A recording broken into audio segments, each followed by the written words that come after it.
Netaji Subhash open university থেকে যে সমস্ত ছাত্রছাত্রী তোমরা পিজি কোর্সের প্রথম ও দ্বিতীয় বর্ষের ফাইনাল পরীক্ষা দিয়েছো, তোমরা প্রত্যেকেই প্রশ্ন করছিলে আমাদের এই ফাইনাল পরীক্ষার রেজাল্ট কবে প্রকাশিত হবে। সে সম্পর্কে এই ভিডিওতে তোমাদের গুরুত্বপূর্ণ ইনফরমেশন দেব। এর পাশাপাশি এই ফাইনাল পরীক্ষার খাতা দেখার প্রক্রিয়া কতদূর কমপ্লিট হয়েছে এবং পাস ও ফেলের হার কেমন, কতদিন পরে তোমাদের ফাইনাল পরীক্ষার রেজাল্ট প্রকাশিত হওয়ার কথা, সমস্তটাই তোমাদেরকে এই ভিডিওতে ডিটেলসে বলবো। তার আগে প্রত্যেককেই রিকোয়েস্ট করব, তোমরা যারা নতুন অবশ্যই মডার্ন স্টাডি সেন্টার চ্যানেলটিকে সাবস্ক্রাইব করে নেবে। তো সর্বপ্রথমে তোমাদেরকে যে বিষয়টি বলবো, তোমরা প্রত্যেকেই জানো, তোমরা অধীর আগ্রহে অপেক্ষা করছো যে আমাদের ফাইনাল পরীক্ষা শেষ হয়ে গেছে, আমাদের রেজাল্ট এখন কতদিন পরে প্রকাশিত হবে।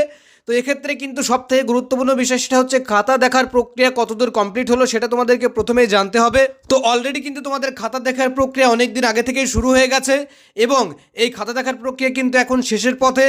এবং বিশেষ করে যে নিউজটা পাওয়া যাচ্ছে, এই খাতা দেখার প্রক্রিয়া শেষ হলেই তোমাদের কিন্তু রেজাল্ট তৈরির কাজ শুরু হয়ে যাবে এবং তার পরপরই কিন্তু তোমাদের অনলাইনে তোমরা রেজাল্ট দেখতে পাবে। তো প্রশ্ন হচ্ছে কিভাবে তোমরা সেই রেজাল্ট দেখতে পাবে, কতদিন পরে অনলাইনে দেখতে পাবে।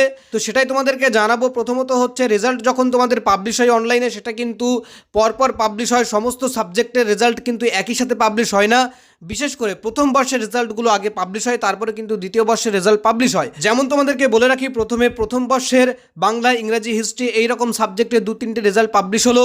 তারপরে 2 থেকে 3 দিন বা 1 সপ্তাহ পরে কিন্তু আরও 2 থেকে 3টে সাবজেক্টের রেজাল্ট পাবলিশ হলো। এইভাবে কিন্তু ধাপে ধাপে রেজাল্ট পাবলিশ করানো হয় এবং প্রথম বর্ষের রেজাল্ট পাবলিশ হওয়ার পরেই কিন্তু দ্বিতীয় বর্ষের রেজাল্ট পাবলিশ হয়। তো আশা করছি তোমরা বুঝতে পেরেছো। রেজাল্ট পাবলিশ হওয়ার বিষয়টা তোমাদেরকে ক্লিয়ার করলাম। এরপরে প্রশ্ন হচ্ছে যে আর কতদিন পরে তোমাদের রেজাল্ট পাবলিশ হবে। তো যেটা জানা যাচ্ছে, অলরেডি কিন্তু এখন মার্চ মাস, এপ্রিল মাসের শেষ বা মে মাসের প্রথমেই কিন্তু তোমাদের ফাইনাল পরীক্ষার রেজাল্ট পাবলিশ হয়ে যাবে, যেমনটা জানা যাচ্ছে। এবং বিশেষ করে এই রেজাল্টে কেমন কি নাম্বার হতে চলেছে, কেমন পাস এবং ফেলের হার, সেটাও কিন্তু অনেকটা পরিষ্কার হয়ে গেছে।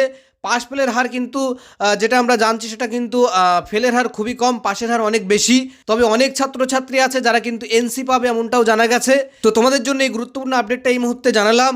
আশা করছি ভিডিওটি ভালো লেগেছে এবং পরবর্তীতে আমাদের চ্যানেল, যেটা অনেক দিন ধরে আপডেট দেওয়া বন্ধ ছিল, সেই আপডেট কিন্তু আবার দেওয়া শুরু হয়ে গেছে। যারা চ্যানেলটিকে সাবস্ক্রাইব করোনি অবশ্যই সাবস্ক্রাইব করে নেবে এই ধরনের গুরুত্বপূর্ণ এবং ইনফরমেটিভ আপডেটগুলো সবার আগে পেতে।